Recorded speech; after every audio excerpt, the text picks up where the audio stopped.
सारस्वत प्रणाम। मु आपण मानकर प्रिय सुदीप्त कुमार पंडा। आज ये भाईचारार पर्व होली उपलक्षे आपण समस्त को शुभेच्छा जनाऊँगी। वास्तव में आपण माने कौनसी प्रकार राग द्वेष अभिमान यही सब को भूली जाई ए पर्व को अति आनंदर सहित उपभोग करेंगे बोली आशा प्रकट करे। तेणु आपण मानक आज गोटे छोट विषय वस्तु पर आलोकपात कराइबार चेष्टा करुछि। शीर्षक रही राग एवं द्वेष।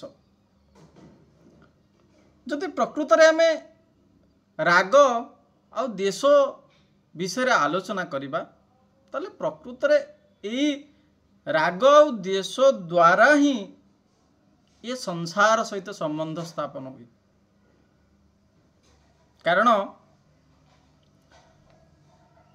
रागर कारण जोगु संसार देखा जाए।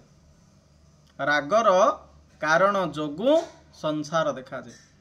रागर कारण ही अन्य सत्ता देखा जाइथे। रागर कारण ही अन्यर सत्ता मध्य देखा जाइथे। राग नहेले परमात्मा छड़ा किछि नाही। आशा करुछि आपण माने विस्तृत भाव रे बुझी न पारथिले मध्य सम्यक भाव रे बुझी पारुथिबे। हृदय रे अन्य को सुख देबार, अन्यर हित करिबार और सेवा करिबार जो मनोभाव जागृत हुए ताहार राग स्वाभाविक भाव रे नष्ट हो जाए।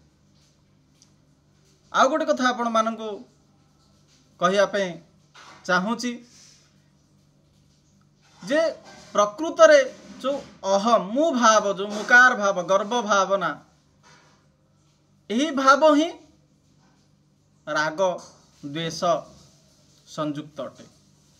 शरीर सहित स्वीकृत संबंध को अहम कहा जाए।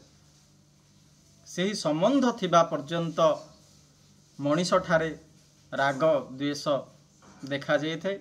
राग एवं द्वेषर ही स्थूल रूप काम एवं क्रोध।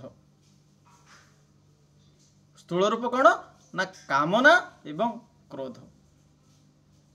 एवं जदि आम देखा वस्तुत राग एवं द्वेष अंतःकरणर गोटे आगंतुक विकार अटे, धर्म नुहे। धर्म स्थायी एवं विकार अस्थायी। तेणु साधक रागपूर्वक विषय सेवन करने उचित नुहे कि द्वेषपूर्वक विषय त्याग करने उचित नुहे। कारण राग एवं द्वेष माध्यम ही ये संसार सहित एक संबंध स्थापन होता है। तेणु आपण माने यही राग एवं द्वेष को भूली जाए निजर अहम भाव को परित्याग करी जाति धर्म वर्ण निर्विशेष रे यही रंगर पर्व, ये भाईचारार पर्व पालन करिवे बोली आशा प्रकाश करुछि।